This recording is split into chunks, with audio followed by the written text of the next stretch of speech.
Hello everyone, welcome to MBBS Assist. I am Dr. Lokendra Singh from MBBS Assist counsellor.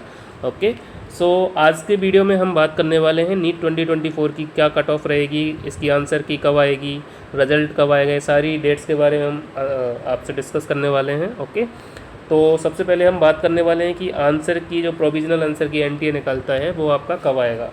ठीक है, वैसे तो answer की का जो प्रोविजनल जो डेट था वो प्रोबेबली आज के दिन था 28 ऑफ मई. ओके, लेकिन 28 मई को आंसर की ये नहीं निकाल पाए, प्रोविजनल जो भी है OMR सीट आपकी स्कैन इमेज ये नहीं आ पाई. तो एक दो दिन में आप मान के चलिए 29 और 30 तक आपकी OMR सीट और आंसर की आ जाएगी. ओके, इसके लिए आप बेफिक्र रहिए. इसी के साथ हम बात करेंगे कि इस बार के पेपर में कौन कौन से क्वेश्चन थोड़े कॉन्ट्रावर्शियल रहे. ओके, जिनको आप चैलेंज कर सकते हैं, हो सकता है उनके आंसर इधर उधर आ जाएँ, कोचिंग से मैच ना करें, एल ना कर किसी से भी. तो सबसे पहले हम बात करने वाले हैं क्वेश्चन नंबर 13. ये फिजिक्स का क्वेश्चन है, सेक्शन ए का. ओके, स्टेटमेंट वाइज क्वेश्चन है. तो इसमें दो स्टेटमेंट गिवन हुए थे. फर्स्ट स्टेटमेंट था कि atoms are electrically neutral as they contain equal number of positive and negative charges. Statement 1 is correct. And दूसरा स्टेटमेंट इसने दिया था atoms of each element are stable and emit their characteristic spectrum. Okay, अब देखिए इसने बोला है atoms of each element. Okay, तो कई बार क्या है यहाँ पे लैंग्वेज इश्यू हो सकता है. कई स्टूडेंट्स ऐसे भी सोचे कि ईच बोला है, ईच एंड एवरी नहीं बोला. ओके, ईच एंड एवरी बोलता तो ये पूरी तरह इनकरेक्ट हो जाता. ठीक है, अब ईच में ये आपका रेडियो एक्टिव को कंसिडर कर रहा है कि नहीं कर रहा है. अगर ये रेडियो एक्टिव को कंसिडर करेगा तो स्टेटमेंट गलत हो जाएगा. ठीक है, लेकिन अगर इसने रेडियो एक्टिव को कंसिडर नहीं किया तो स्टेटमेंट दूसरा भी सही हो जाएगा.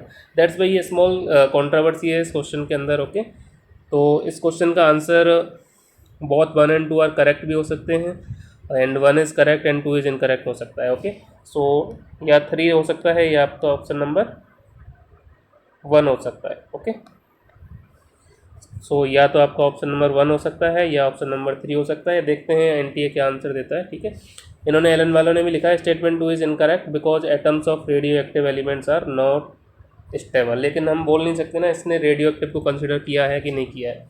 ओके, वहीं हम बात करें एक सेक्शन बी का बायोलॉजी का क्वेश्चन है. इसमें दिया है in ecosystem the net primary productivity of trophic level is 100x but would be the GPP of the third trophic level of the same ecosystem. Okay, actually इस question में ज़्यादा दिमाग लगाने की ज़रूरत नहीं है और ये कॉन्ट्रोवर्शियल भी नहीं है, लेकिन कई सारे कोचिंग्स वाले बोल रहे हैं कि ये इसका आंसर चेंज हो सकता है या कुछ हो सकता है.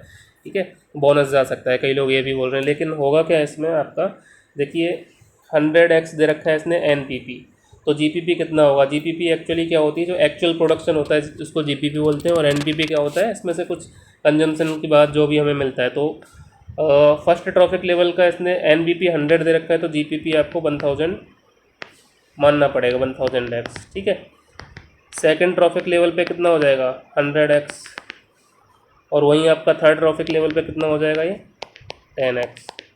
ठीक है, तो इसका आंसर सही दिया हुआ है, थर्ड ऑप्शन ही होगा. प्रोबेबली इसमें कोई दिक्कत वाली बात नहीं है.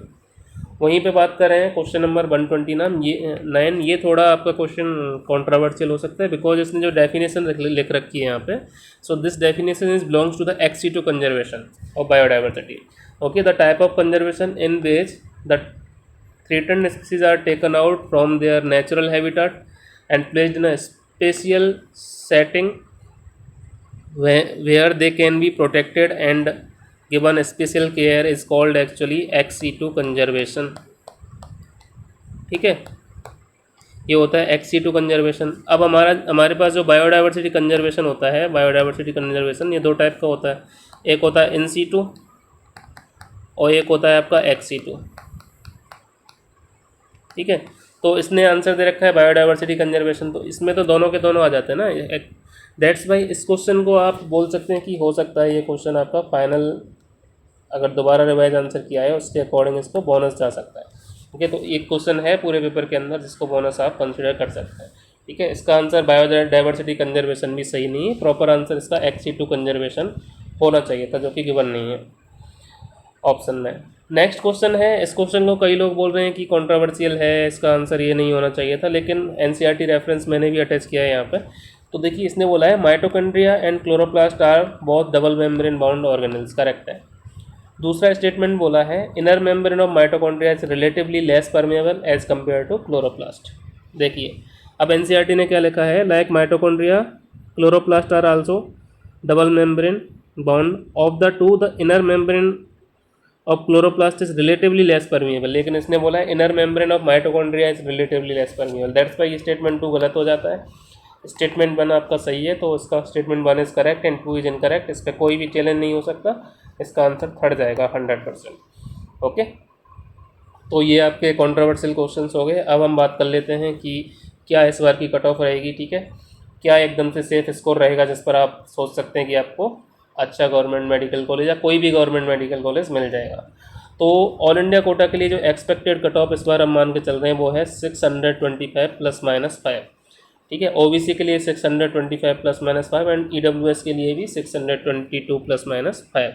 ओके, यहाँ पर इस बार का पेपर को देखते हुए और नंबर ऑफ स्टूडेंट्स को देखते हुए लग रहा है कि कट ऑफ बिल्कुल ही इस रेंज में जाने वाली है और मोर चांसेस है कि ये 625 प्लस जाए, ठीक है।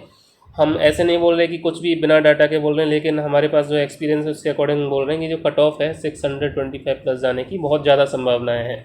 चाहे भले ही कितनी भी सीट बढ़ी हो, लेकिन इस बार देखने को मिल रहा है कि बहुत सारे बच्चे स्कोर कर रहे हैं अच्छे अच्छे। ओके, तो अगर बात करें सेफ स्कोर तो 100% सेफ आप हो जाएंगे 625 प्लस पे। ओके, तो एक बार मैं आपसे बोल देता हूँ कि जो हम प्रेडिक्शन कर रहे हैं 100% गलत भी हो सकती है और 100% सही भी हो सकती है, तो प्रोबेबिलिटी बराबर रहती है, लेकिन हमारे एक्सपीरियंस के according 625 is expected cut off for this year. Okay, 625 plus. तो अगर जो बच्चे पेड काउंसलिंग के लिए इंटरेस्टेड हैं तो वो हमारे गिवन कॉन्टैक्ट नंबर्स पर कॉल कर सकते हैं। ओके, OMR आपका जल्दी आ जाएगा 1-2 दिन में, और उसके बाद आपका रिजल्ट की जो डेट गिवन है वो 14 जून है। ओके, तो 14 जून तक आपका रिजल्ट भी आ जाएगा, उसके बाद काउंसलिंग स्टार्ट हो जाएगी 15-20 दिन में। तो उसके लिए आपको पेड काउंसलिंग की जो भी ज़रूरत है तो हम आपको करवाएंगे, ठीक है। ये मेरा नंबर है डॉक्टर लोकेंद्र सिंह और ये डॉक्टर पंकज यादव। ओके, इन दोनों से किसी भी नंबर पर आप कभी भी कॉल कर सकते हैं। ओके, MBBS असिस्ट को सुनने के लिए बहुत बहुत धन्यवाद। Thank you, all the best.